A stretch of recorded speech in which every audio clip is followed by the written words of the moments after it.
ये रूस यूक्रेन युद्ध की वॉर क्राइम फाइल्स का क्लाइमैक्स है। यूक्रेन इस समय युद्ध तो लड़ ही रहा है, साथ में वॉर क्राइम के सबूत इकट्ठे करके अपना केस मजबूत कर रहा है। इस युद्ध के साथ इंफॉर्मेशन वॉर यानी सूचना युद्ध भी चल रहा है, जिसमें यूक्रेन रूस के मुकाबले बहुत आगे है।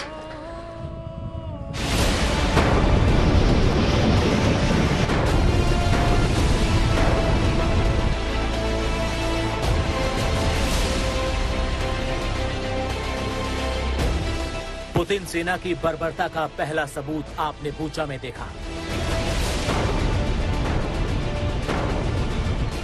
सड़कें, घर के अहाते, गाड़ियां, ऐसी कोई जगह नहीं जहां रूस के सैनिकों ने अपनी गोली से किसी नागरिक को मारा ना। पूरे शहर में केवल तबाही है और सड़कों पर सिर्फ लाशें। गड्ढों में अपराध छिपाने वाली पुतिन की सेना के युद्ध अपराध की नई तस्वीर आई है।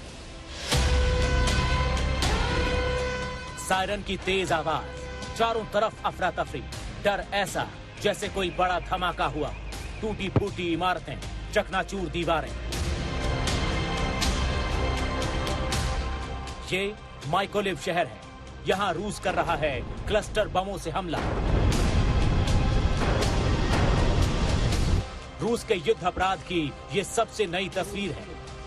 धमाके में घायल हुआ ये आदमी सड़क पर पड़ा हुआ है। कुछ कदम और चलिए तो एक और घायल निढाल पड़ा। क्लस्टर बमों के हमले का डर ऐसा कि लोग जहां छिप सकते थे वहीं बैठ गए। जो क्लस्टर बमों की रेंज में आए वो या तो मारे गए या बेहोश हो गए। माइकोलिव में बीच बाजार गिरे क्लस्टर बम ने कई यूक्रेनी नागरिकों को हमेशा के लिए सुला दिया। माइकोलिव की सड़कें अब बूचा की तरह लाशों से पटी पड़ी। रूस अब यूक्रेन के शहरों पर क्लस्टर बमों से हमला करने लगा है। एक क्लस्टर बम मतलब दर्जन भर धमाके, और इन धमाकों में कई मौतें। इन टूटे हुए शीशों के बीच में आपको कुछ इस तरह के छोटे लोहे के टुकड़े नजर आ जाएंगे। दरअसल ये क्लस्टर बॉम्ब का हिस्सा है। इस रेलवे स्टेशन और मिकोलाइव के तमाम इलाकों को रशियन फोर्सेस ने क्लस्टर बॉम्ब्स से अटैक किया। आपको बता दें कि क्लस्टर बॉम्ब्स बेहद खतरनाक होते हैं। एक शेल होता है और वो दर्जनों हजारों जो लगभग 2000 छोटे छोटे अंगों में टूट के छोटे छोटे क्लस्टर्स बन जाते हैं। आप देखिए कि वो क्लस्टर शेल से ही ये पूरा डैमेज हुआ है।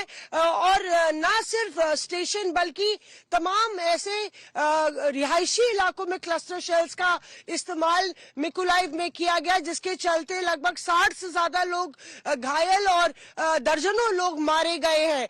लगातार यहाँ पे हमले हो रहे हैं और यहाँ के लोगों को बिल्कुल हाई अलर्ट पे रखा गया है। माइकोलिव में इस वक्त यूक्रेन और रूस के बीच बड़ी जंग चल रही है, और इस जंग में रूस अब सारे नियम तोड़कर बड़े हमले कर रहा है। माइकोलिव की तस्वीरें बूचा की तरह ही दहशत फैलाने वाली हैं, लेकिन पुतिन केवल बूचा या माइकोलिव तक ही सीमित नहीं है। उसने यूक्रेन के एक और शहर बोरोडियांका को पूरी तरह बर्बाद कर दिया है। पुतिन की सेना के युद्ध अपराध की तीसरी तस्वीर देखिए। ये रूस के हमले की वो तस्वीर है जिसमें एक अच्छा खासा बसा बसाया शहर उजाड़ और वीरान बन गया। यहाँ हुए हमलों में कितनी मौतें हुई इसका पता तब चलेगा जब यहाँ की इमारतों का मलबा लोगों के ऊपर से हटाया जाएगा और शव गिने जाएंगे। इस मलबे में जिंदगी तलाशने का प्रयास इस समय जारी है, और एक तरह से इसे कहें तो जिंदगी जीतेगी मौत हारेगी, यही जज्बा लेकर इस समय भी ये हेल्थ केयर वर्कर्स और इमरजेंसी वर्कर्स यहाँ काम कर रहे हैं। खबर इनको ये मिली है कि इस बिल्डिंग के मलबे से कुछ आवाजें सुनाई दी गई हैं, और इसीलिए बाकी हर जगह काम छोड़कर जितने भी कर्मी हैं वो यहाँ पर भागकर आए हैं और लोगों को बचाने का प्रयास कर रहे हैं। 2 यहाँ पर एम्बुलेंसेस भी लाई गई हैं, डॉक्टर भी यहाँ आ गए हैं। ऑक्सीजन का भी प्रबंध किया जा रहा है कि ऑक्सीजन यहाँ नीचे दी जा सके, और ये तेजी से अब यहाँ पर खड़े हो गए हैं कि अगर जिस जगह से आवाज आ रही है वहां जा पाए तो लोगों को बचाने में उन्हें जरूर सहूलियत मिल पाएगी।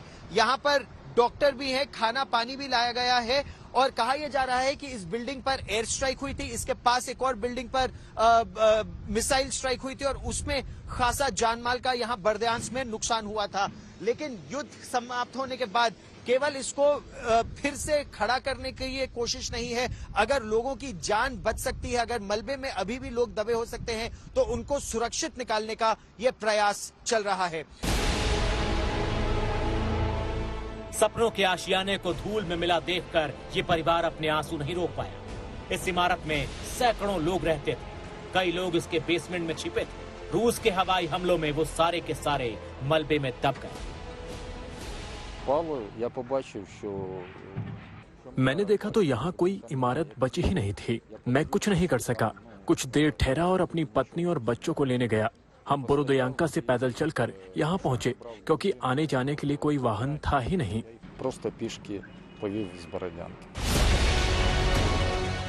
युद्ध में हुई तबाही देखकर मलबे में पड़ा ये खिलौना इंसानों के युद्ध प्रेम पर हंस रहा। मौत के तांडव के बीच इसकी निष्ठुर हंसी युद्ध अपराध का सबूत है। ये चप्पल बताती है कि मलबे में ना जाने कितने मासूम दबे होंगे जिनकी मौत को रूस की सेना और उसकी प्रशासनिक व्यवस्था इनकार करती रहेगी। यूक्रेन की राजधानी कीव से लगभग 60 किलोमीटर दूर बेलारूस की सीमा की तरफ ये बर्दियांस्क का इलाका है और यहाँ पर इरपिन, बूचा और होस्टमल की तरह बहुत भारी लड़ाई हुई थी। यहाँ पर युद्ध के 43वें दिन यूक्रेन की सेना आई है और यहाँ से रूस की सेना को तो पूरी तरह हटा दिया गया है। लेकिन आप देख सकते हैं किस तरह की तबाही यहाँ मची थी पिछले 43 दिनों में। ये जो जली बिल्डिंगें हैं, जले ट्रक और टैंक इस सड़क पर हैं, ये दिखाते हैं किस तरह का नुकसान यहाँ युद्ध के दौरान हुआ।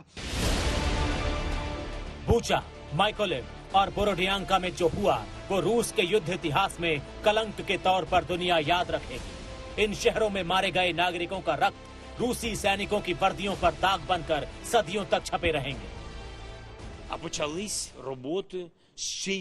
बोरोदियांका में मलबा हटाने का काम चल रहा है। हालात काफी भयानक हैं। रूसी कब्जे ने वहाँ सब कुछ तबाह कर दिया और तब क्या होगा जब दुनिया को पूरी सच्चाई का पता चल जाएगा कि मारिउपोल में रूसी सेना ने क्या किया।